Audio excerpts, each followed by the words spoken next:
ये actually topic इससे पहले जो हमने कंप्लीट टॉपिक किया that is measure of central tendency. Measure of central tendency में आपने एवरेज का कॉन्सेप्ट सीखा। एवरेज में आपने सीखा कि ये क्या होता है, अरिथमेटिक मीन कैसे हम निकालेंगे, इसको क्या बोलते हैं, मीडियन कैसे निकालेंगे, इनके लिए इंडिविजुअल डाटा है, डिस्क्रीट डाटा है या कंटीन्यूअस डाटा है, और उसके बाद हमने मॉड पढ़ा है। आज जो हमें पढ़ना है that is major of dispersion. Major of dispersion जो आज का टॉपिक है वो हमारा है मेजर ऑफ डिस्पर्शन।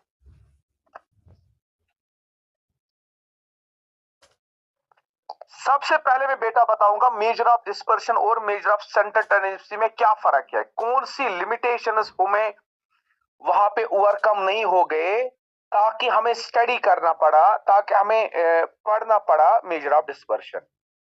यानी कि हमें कौन सी प्रॉब्लम अराइज होगी एवरेज निकालने के बाद, उसके बाद हम मजबूर हो गए मेजर ऑफ डिस्पर्शन पढ़ने के लिए। अगर हम मेजर ऑफ सेंट्रल टेंडेंसी की बात करेंगे, वहां पे आपने सीखा, चाहे मीन सीखा, मीडियन सीखा या मॉड सीखा। आवाज सबको आ रही है? Yes sir. Yes sir. उसमें बेटा हमने सीखा कि एक पूरी डिस्ट्रीब्यूशन को कैसे हम इसका एवरेज वैल्यू निकालते हैं, जिसको हम दूसरे अल्फाज में बोलते थे representative value of the whole distribution. मसलन मैं आपको सिंपली बताऊंगा कि जो मैं बार बार एग्जांपल देता हूं कि आपके क्लास में सीआर होता है, इसको हम बोलते हैं क्लास रिप्रेजेंटेटिव। इसी तरह एक एवरेज हमारे पास निकलता है, एक सिंगल वैल्यू पूरे डाटा का, और हम इस वैल्यू को हम बोलते हैं सेंटर वैल्यू, और we can say this is the representative value of the whole distribution, है कि नहीं? डिस्पर्शन में हम पढ़ते हैं कि जो ये सेंटर वैल्यू निकालते हैं हम, ये वैल्यू कितना डिविएट होता है जो इस डिस्ट्रीब्यूशन के अंदर वैल्यूज है। फॉर एग्जांपल, अगर हम किसी बैट्समैन के 10 मैचेस की एवरेज लेंगे, लेट अस सपोज 10 मैचेस की एवरेज हमारे पास आ गई 60, हमने अरिथमेटिक मीन निकाला, इसका एवरेज वैल्यू आया 60। अब जो ये 10 के 10 इनिंग्स है, इट इज नॉट मैंडेटरी कि हर एक इनिंग में ये 60 रन बनाएगा, है कि नहीं? मत होगा ऐसा। No sir. डिस्पर्शन क्या सिखाता है हमें? डिस्पर्शन थ्रू हम ये सीखते हैं कि ये जो एवरेज वैल्यू इस बैट्समैन का है, अगर हम इंडिविजुअली कंसंट्रेट करेंगे, ये कितना वेरिएट होता है हर एक इनिंग से। मसलन इसकी कोई इनिंग होगी जिसमें इसने 100 बनाया है, लेकिन इसमें कोई इनिंग ऐसी भी होगी ये 0 हुआ होगा, कोई इनिंग ऐसी होगी इसने 50 रन बनाए, और कोई इनिंग ऐसी होगी इसने 70 बनाए। लेकिन जो ही आपने एवरेज वैल्यू निकाला, एवरेज वैल्यू को हम रिप्रेजेंट करते हैं, that is the data which represents the whole distribution.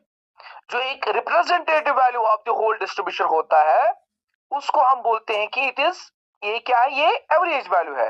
लेकिन डिस्पर्शन हमें कहता है कि how much affected this center value, how much varied this center value from the whole observations individually। अगर हम इसको communicate करेंगे with all values के साथ, ये कितना varied होता है, कितनी variation आती हैं, इस variation को अगर हमें study करनी होगी, so we can study with the help of measure of dispersion। measure of dispersion।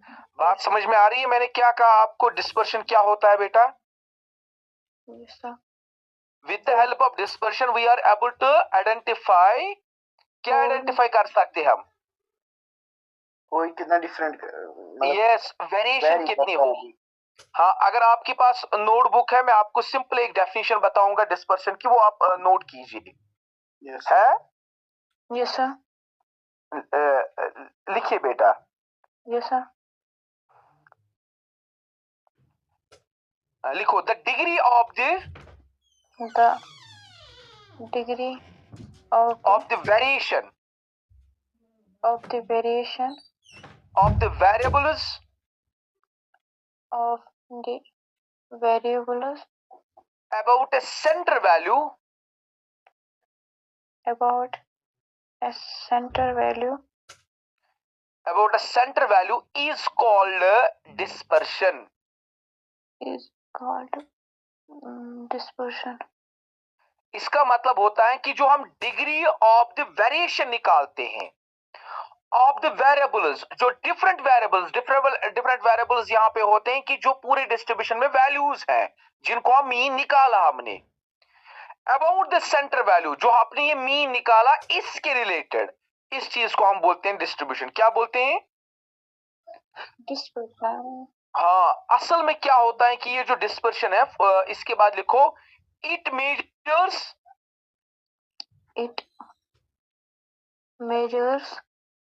only the degree, or only the degree, but not the direction of the variation. But not the direction of the Variable. Direction of the variation, sorry. देखो बेटा, हमने कहा कि ये degree of variation identify करता है, ना कि डायरेक्शन खाली ये करेगा इस वेरिएशंस का। और दूसरी बात, जो ये मेजर ऑफ डिस्पर्शन है ना, इसको हम दूसरे अल्फाज में बोलेंगे it is called the average of second order. इसको क्या बोलते हैं? Average of second order, SECOND, second order. ये अक्सर ये एमसीक्यू पूछा जाता है कि which one represents the work, which one represents the role as a second order average. The second order average roles play as the measure of dispersion. Yes. अब जिस तरह आपने मेजर ऑफ सेंटर टेंडेंसीज में different averages देखे, चाहे आपने mean निकाला, mode निकाला, या इसको क्या कहते हैं हम मीडियन निकाला, इसी तरह मेजर ऑफ डिस्पर्शन में आपको दो तरह के मेजर ऑफ डिस्पर्शन होते हैं।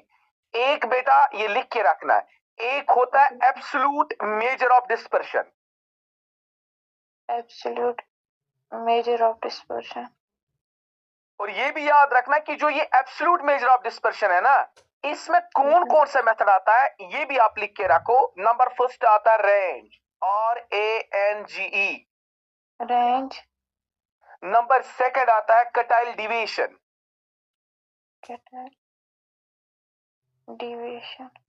एंड नंबर थर्ड इसमें आता है mean deviation, and number fourth आता है स्टैंडर्ड डिविएशन।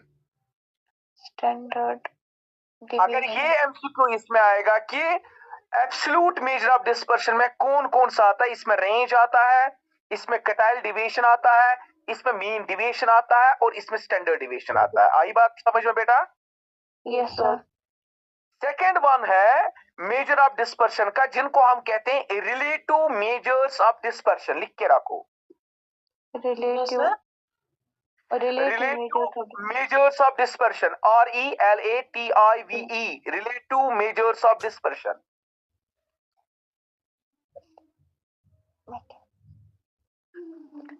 उसमें सबसे पहला आता है जिसको हम बोलते हैं कोएफिशिएंट ऑफ रेंज। क्या बोलते हैं? Coefficient of range. क्या डिफरेंस अब रेंज और कोएफिशिएंट ऑफ रेंज है? Range is called the absolute measure of dispersion और coefficient of range is called the relative measure of dispersion. Yes. Second point इसका relative measure of dispersion का क्या आता है? Coefficient of quartile deviation. Coefficient of quartile. Third one आता है coefficient of mean deviation. Coefficient of mean deviation. And fourth one is coefficient of standard deviation. Standard deviation. और दूसरा नाम इसका होता है coefficient of variation. और coefficient of variation. Sir, coefficient of standard deviation or coefficient of coefficient variation. Of variation, VARIATION।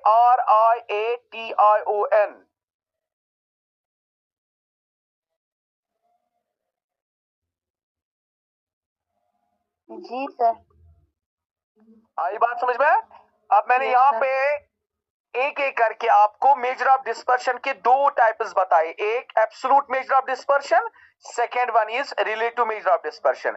Absolute measure of dispersion में आपने बेटा क्या पढ़ा? That is range. मैंने कौन कौन सा बोला? रेंज बोला, कटाइल डिविएशन हमें पढ़ना है, मीन डिविएशन हमें पढ़ना और standard deviation. Yes, relative measure of dispersion में क्या पढ़ना है? Coefficient of range, Coefficient of range, coefficient of quartile division, coefficient of deviation और coefficient of standard. variation. Exactly. तो सबसे पहले अगर हम देखेंगे ना, जिस तरह मैंने आपको बताया कि मेजर ऑफ सेंटर टेंडेंसी के जिसको हम बोलते हैं कैरेक्टरिस्टिक्स, एक कैरेक्टरिस्टिक्स मैंने आपको वहां पे बताया, अगर आपको याद होगा मैंने कहा measure of centre tendency is easy to understand, easy to calculate, याद है? Yes, sir. दूसरा पॉइंट मैंने बताया कि it is capable for the further mathematical treatment, least affected by the fluctuation of sampling. इसी तरह characteristics of for an ideal या good measure of dispersion, सबसे पहला कैरेक्टरिस्टिक्स क्या है? जो भी हम मेजर ऑफ डिस्पर्शन पढ़ेंगे बेटा, ये प्रॉपरली डिफाइंड है। क्या है? Properly defined. और सेकेंड वन है कि ये सिंपल टू कंप्यूट, मतलब easily we are able to find out the dispersion variation of any data. जो भी आपके पास डाटा होगा, easily we are able to find out the variation. what type of methods we can utilize there? Different kind of dispersions through we are able to find out the variation. Number first, range, quartile deviation, mean deviation, standard division बोलते हैं। इनके through आप properly compute निकाल सकते हैं कि variation क्या है। नंबर थर्ड, जो भी यहाँ पे मेथड होगा, दैट इज द कैरेक्टरिस्टिक्स क्या है? Based on all given observed value, यानी कि जिन वैल्यूज को हमें ऑब्जर्व करना है, अगर कोई भी अच्छा मेथड हमें यूज करना डिस्पर्शन का, जिसको कोई ड्रॉबैक की कमी होगी, कम ड्रॉबैक्स होंगे, इसका एक मुद्दा और मकसद ये भी होगा कि that method is based upon all the observations. Yes, उसके बाद दूसरा होता है not affected by the sampling fluctuation. ये भी मैंने कहा था कि सैंपलिंग फ्लक्चुएशन का मतलब होता है कि अगर बेटा हम लिटिल बिट वेरिएशन करेंगे सैंपल में, अगर हम स्लाइड चेंज करेंगे सैंपलिंग इंफॉर्मेशन का, लेकिन जो हमारे पास मेथड्स है इनमें इसका ज्यादा इफेक्ट नहीं आना चाहिए, लीस्ट इफेक्ट पड़ना चाहिए in with the help of sampling fluctuation. और these are known as some characteristics of the good measure of dispersion, और we can say ideal measure of dispersion. Exactly. तो सबसे पहला मेजर ऑफ डिस्पर्शन जो यहाँ पे पढ़ेंगे, जिसको हम बोलते हैं absolute measure of dispersion, that is बेटा रेंज। हाँ, अब रेंज की डेफिनेशन आप लिखिए, उसके बाद मैं बताऊंगा एग्जांपल थ्रू कैसे आप रेंज को निकाल सकते हैं। यस, सबसे पहले रेंज की जो ये होती है डेफिनेशन, रेंज होता है it is the method which we are able to find out the variation of the dispersion given data। इसमें क्या होता है? इसमें बेटा हम दो वैल्यूज लेते हैं, जो भी हमारे पास डाटा होता है, डाटा के दो वैल्यूज पहले इसकी डेफिनेशन बोलिए सर। हाँ, मैं बताऊंगा वो डेफिनेशन, मैं बताऊंगा। पहले ये इसका ये क्या है डेफिनेशन, आप लिखोगे, मैं आपको लिखाऊंगा डेफिनेशन। इसमें क्या होता है बेटा, इसमें जो अगर कोई भी डाटा होगा ना, रेंज निकालने के लिए हमें दो वैल्यूज पे फोकस करना होता है। एक वो वैल्यू होता है जो इस ऑब्जर्वेशन का सबसे बड़ा वैल्यू होता है, लार्जेस्ट वैल्यू जिसको हम कहेंगे, क्या कहते हैं? लार्जेस्ट। और दूसरा होता है डिस्ट्रीब्यूशन का स्मॉलेस्ट वैल्यू, क्या होता है? स्मॉलेस्ट। जब हम इन दोनों को वैल्यूज की डिफरेंस निकालेंगे, that difference is represents the range of the distribution. उसको हम बोलते हैं रेंज इस डिस्ट्रीब्यूशन का निकालने की। तो सबसे पहले आप डेफिनेशन लिखिए। It is the method which we are able to. The difference between The difference between largest observed value. Sir, जरा नए से बोलिए. It is the method. Range मैंने बोला था, रेंज जो है, रेंज इज अ मेथड जी sir. Method to find out the variation in the given data to find out. the variation in the given data। Sir हमने ये वाली नहीं लिखी. सर उसके बाद हमने बताऊंगा ना लॉन्गेस्ट। अगर आप डिटेलर लिखोगे, डिटेलर में कह रहा हूँ, उसके बाद लिखेंगे वो लॉन्गेस्ट है। ये सबसे पहले आप लिखो। अब बातें आप सुनो ना, पहले मैं डेफिनेशन फिर से आगे पहले से ही बताऊंगा। Range is a method to find the variation in the given data to find out the variation in given data based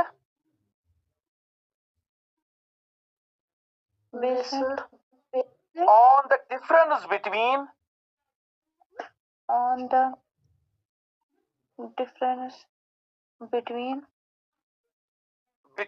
largest observed value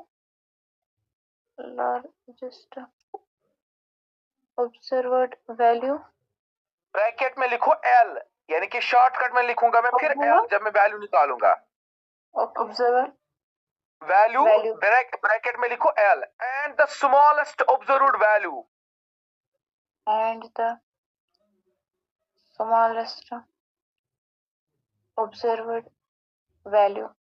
value bracket में आप लिखिए S। Yes sir. of the data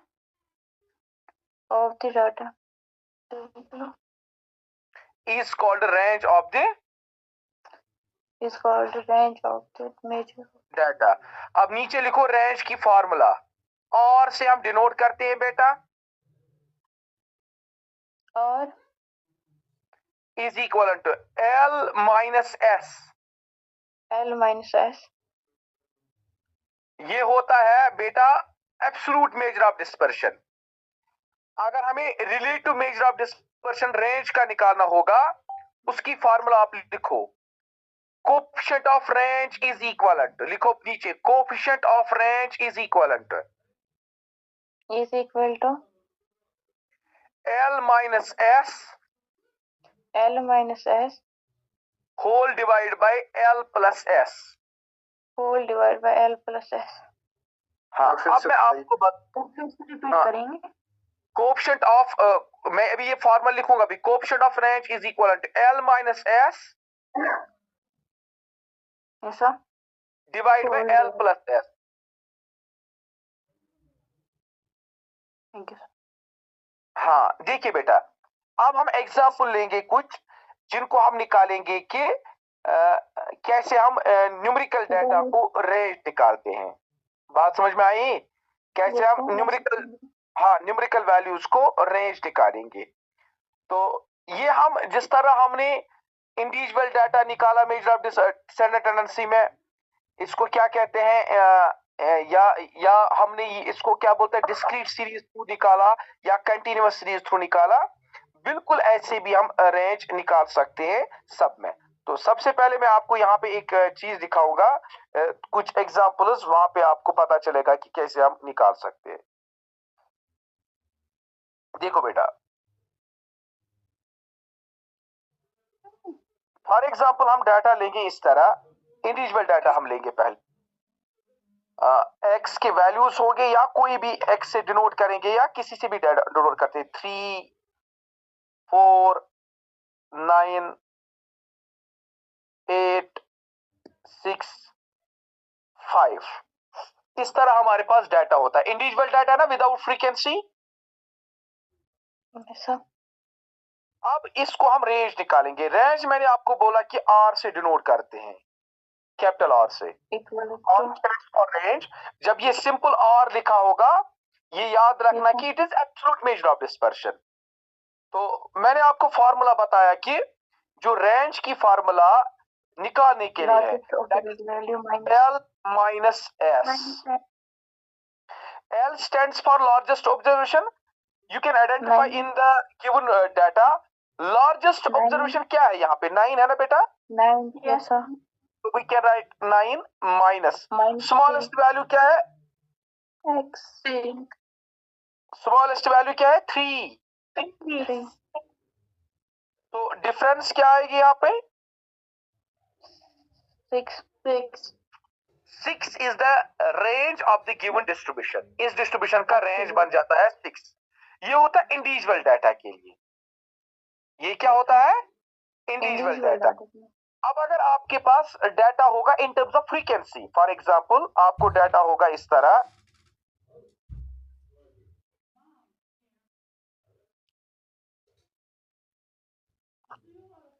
x और f.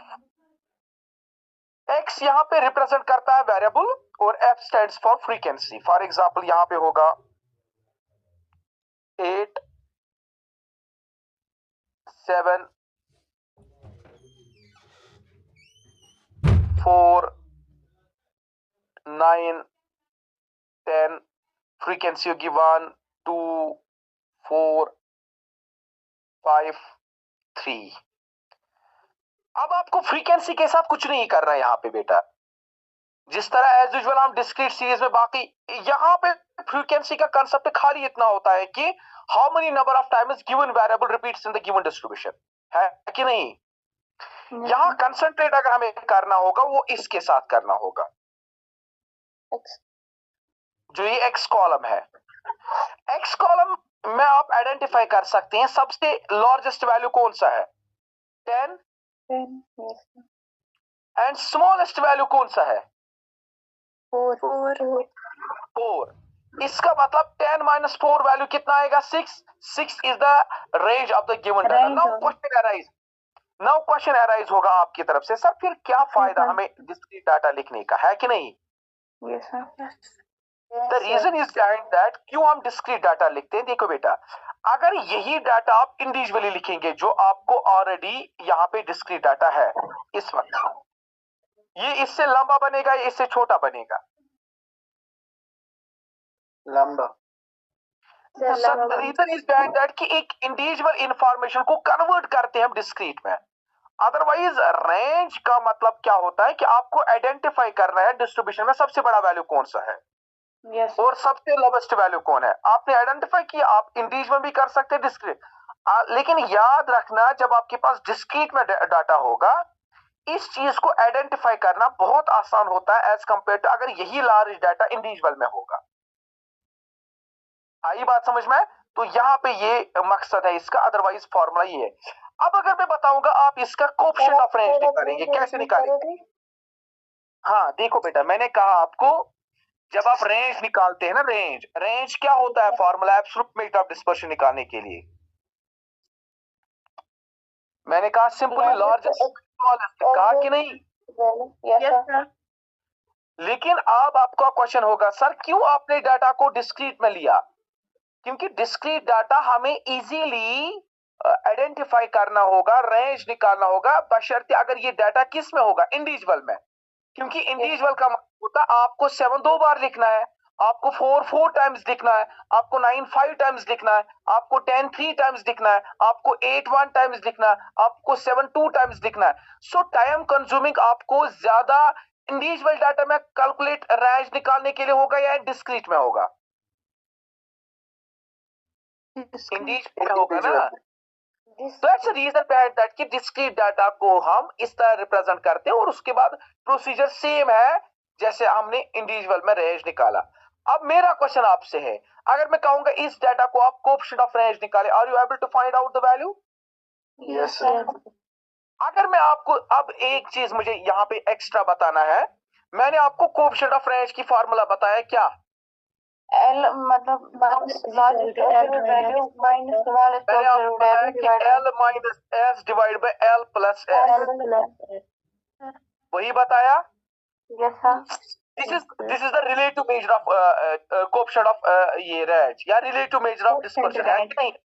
Yes, हाँ, अब अगर मैं बेटा आपको एक चीज बताऊंगा, अगर आपको range in terms of percentage निकालना होगा रिलेटिव मेजर ऑफ डिस्पर्शन में, कुछ नहीं करना है, खाली क्या करना है, जो आप कोएफिशिएंट ऑफ रेंज निकालते हैं उसको मल्टीप्लाई करना है 100। 100 sir. बस कब आप 100 मल्टीप्लाई करेंगे बेटा? जो परसेंटेज में निकालना है। यस, अगर आपको ये कहा गया कि find out the range of the given data with respect the coefficient of range of percentage, so simply क्या करना, जो रिलेटिव मेजर ऑफ डिस्पर्शन आपके पास है, इसको आप L minus S divide by L plus S multiply किससे करेंगे? 100 sir. 100 से। किसी को कोई कंफ्यूजन इसके रिलेटेड? No sir. No. हाँ बेटा बताओ। एक बार फिर से बताइए। तो ये लास्ट कोएफिशिएंट ऑफ रेंज अगर आपको परसेंटेज में बताना बेटा, so you can write L minus S divide by S, multiply करना है 100। वहां सिंपली इतना होगा आपको, अगर इससे पहले आपको कोएफिशिएंट ऑफ रेंज निकलेगा 0 पॉइंट समथिंग या 50, यहां पे वो आएगा बेटा इस तरह 10% लिखेंगे आप। Yes sir. जब आप मल्टीप्लाई 100 करेंगे, अगर कोएफिशिएंट ऑफ रेंज आपको 10 निकला है, अज्यूम मैं कह रहा हूं ये 10 निकला, तो अगर आपको परसेंटेज में निकालना होगा, you can write replace of 10%। क्या लिखेंगे? 10%। हाँ, इसके बाद नेक्स्ट स्टेप है यहाँ पे, अगर आपके पास कंटिन्यूअस डाटा होगा, कंटिन्यूअस डाटा में आपको मालूम है ना क्या क्या होता है? Class interval. यहाँ पे आपको होता है 0 to 10, 10 to 20।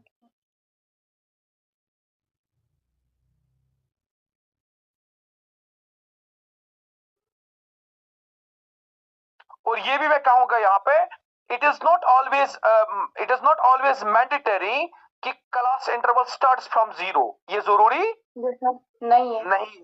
हाँ, लेट अस सपोज इस तरह आपके पास डाटा होगा, यहां पे भी आपको फ्रीक्वेंसी के साथ कुछ नहीं करना है, frequency column as it is.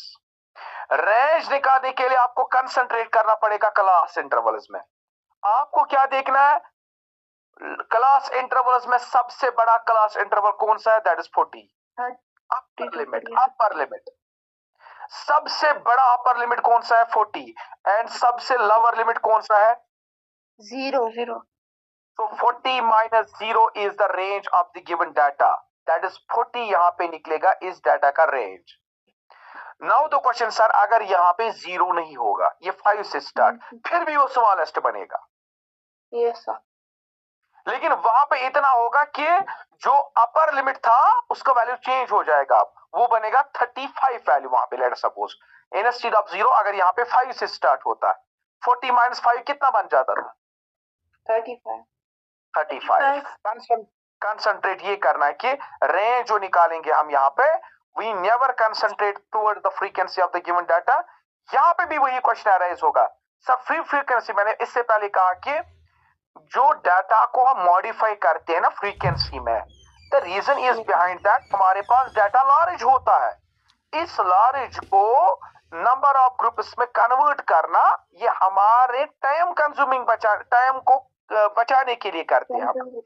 Statics में कंसंट्रेट हम करते हैं लार्ज पॉपुलेशन के साथ। यहाँ आइडिया नहीं होता है sample information is just for the 10 observations, no, यहाँ पे कंसंट्रेट होता है लार्ज पॉपुलेशन। इसको हम बोलते हैं स्टैटिक्स पॉइंट ऑफ व्यू, अंधेरे में तीर डालना, वो भी निशाने पे। मतलब आपको लार्ज पॉपुलेशन होती है, you are able to find out the value, that value represents the whole distribution। इसी वजह पे यहाँ पे कंसंट्रेट हम करते हैं upper limit of the largest, जो अपर लिमिट होगा माइनस स्मॉलेस्ट लिमिट, तो that is the difference is equal to range. और अगर रिलेटिव मेजर ऑफ डिस्पर्शन यहाँ पे निकालना है with range, so we are able to find out the L minus S divided by L plus S। 40 minus 0 divided by 40 plus 0। Yes। अगर percentage में data convert करना होगा तो सिंपली आप मल्टीप्लाई किसको करेंगे? 100। हाँ, यस एग्जैक्टली। आई बात समझ में? Yes sir. जी सर। तो इसके जो नोट्स हैं, मेजर ऑफ स्टैंडर्ड टेंडेंसी के नोट्स, इसके नोट्स वो मैं ग्रुप में भी सेंड करूंगा, ताकि उस पे पूरा भी मतलब डिटेल वो लिख के है, वहां से आप अच्छे से आप पढ़ सकते हैं। ठीक है बेटा, तो आज जो हमारा रेंज कंप्लीट हो गया, इंशाल्लाह कल मैं पढ़ाऊंगा आपको कटाइल डिविजन और मीन डिविजन। ठीक है बेटा? यस सर, प्रैक्टिस क्वेश्चन भी सेंड करिएगा कुछ।